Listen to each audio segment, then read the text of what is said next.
Welcome to my channel Bengali kitchen. Bengali কিচেনে আজকে একটা নতুন রেসিপি নিয়ে চলে এসেছি। রেসিপিটি হলো মিষ্টি কুমড়ো দিয়ে পুঁই শাকের ছেঁচড়া। নিরামিষ দিনে এইভাবে রান্না করে দেখবেন, পুঁই শাক আর মিষ্টি কুমড়ো দারুণ লাগবে খেতে। এই জন্য নিয়ে নিয়েছি আলু, মিষ্টি কুমড়ো আর পুঁই ডাঁটা। এখানে মশলা নিয়েছি কাঁচা লঙ্কা, আদা বাটা, একটা টমেটো আর পেঁয়াজ। কড়াই নিয়ে গরম হয়ে গেলে পরিমাণ মতো রিফাইন অয়েল দিয়ে দেবো। তেলটা গরম হয়ে গেলে দুটো শুকনো লঙ্কা কেটে দিয়ে দেবো তেলে।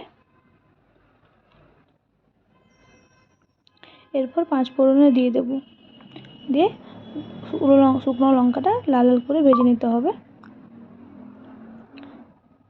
ভাজা হয়ে গেলে কেটে রাখা পেঁয়াজও দিয়ে দেবো।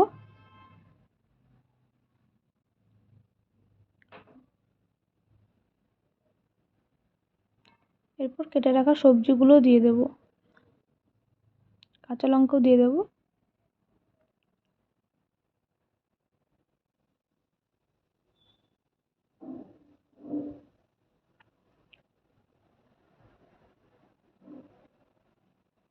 টমেটোও দিয়ে দেবো, আদা বাটাও দিয়ে দেবো।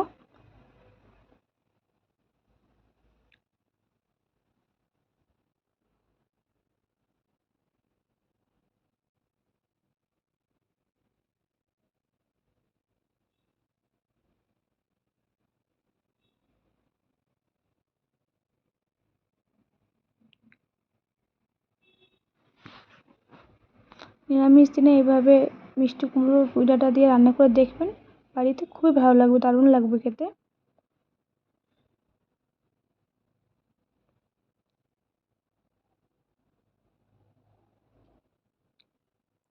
দিয়ে তারপর কিছুক্ষণ নেড়ে নেব।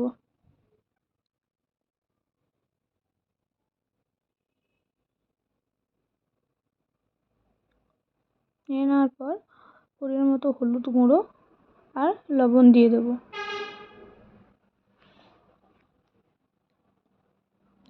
লবণ দিয়ে তারপর আবার কিছুক্ষণ নেড়ে নিতে হবে।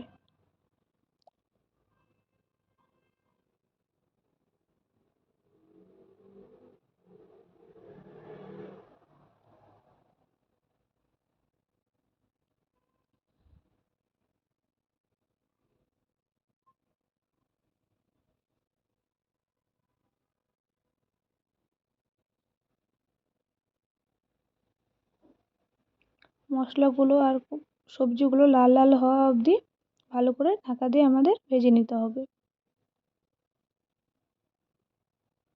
ঢাকাগুলো দেখতে হবে আমাদের আদা, টমেটো, পেঁয়াজগুলো ভালো করে লাল লাল হয়েছে নাকি।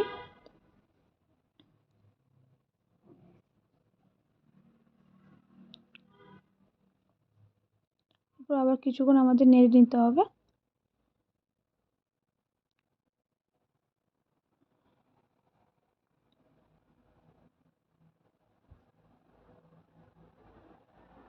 এরপর ভাজা ভাজা হয়ে গেলে সবজি আর মশলাগুলো, এরপর আমরা 1 চামচ মতো জিরে গুঁড়ো দিয়ে দেবো।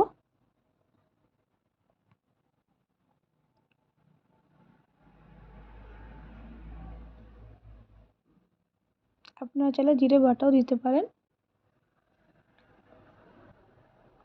কিছুক্ষণ নেড়ে নেবো আবার।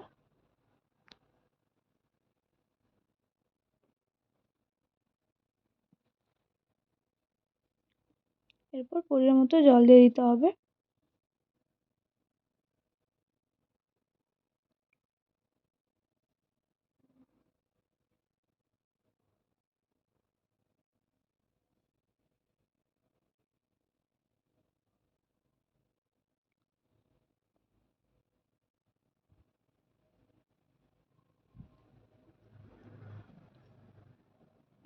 জল দিয়ে দিচ্ছি। এবার ঢাকা দিয়ে কুমড়ো আর পুঁই ডাঁটা, আলুটা সেদ্ধ করে নিতে হবে।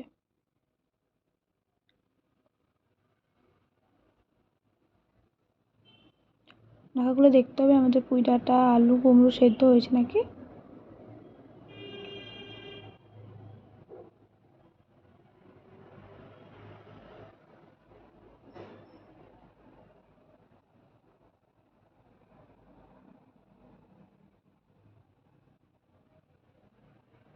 আপনারা চাইলে এখানে চিনি অ্যাড করতে পারেন, আমি এখানে চিনি দিইনি, দিব না, যেহেতু মিষ্টি কুমড়ো চিনি ছাড়াও খেতে ভালো লাগবে।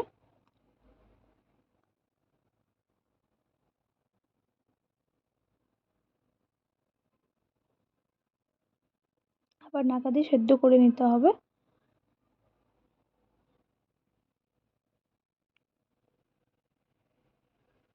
তো ঠাকুর দেখতে হবে পুরোপুরি আলু আর কুমড়োটা সেদ্ধ হয়েছে না, যেহেতু মিষ্টি কুমড়ো একটু শক্ত হয়, সময় লাগে সেদ্ধ হতে, আলুটাও সেদ্ধ হতে সময় লাগে।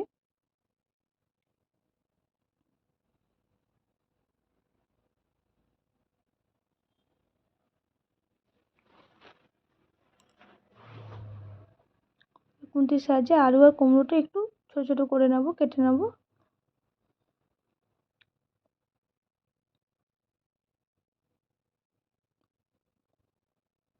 কিছুক্ষণ ফুটিয়ে নিতে হবে। ফুটে যাওয়ার পর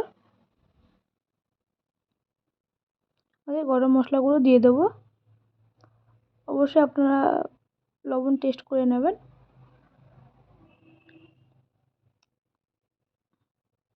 আমার লবণ প্রয়োজন ছিল তাই দিয়ে দিয়েছি, যেহেতু লবণ একটু কম হয়েছিল।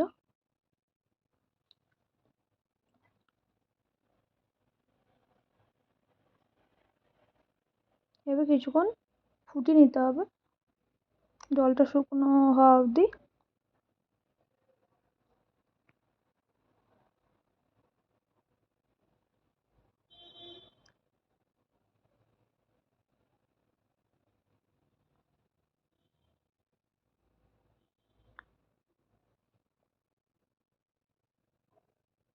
জলটা শুকিয়ে এলে এরপর গরম মশলা গুঁড়ো দিয়ে দেবো।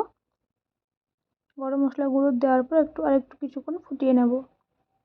আমাদের রেসিপিটা কেমন হয়েছে অবশ্যই কমেন্ট করে জানাবেন।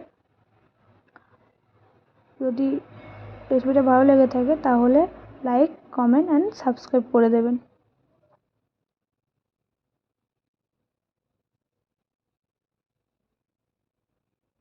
আমাদের রেসিপি রেডি হয়ে গেছে, পুজোটা ছাঁচড়া রেডি হয়ে গেছে। কেমন হয়েছে অবশ্যই কমেন্ট করে জানাবেন।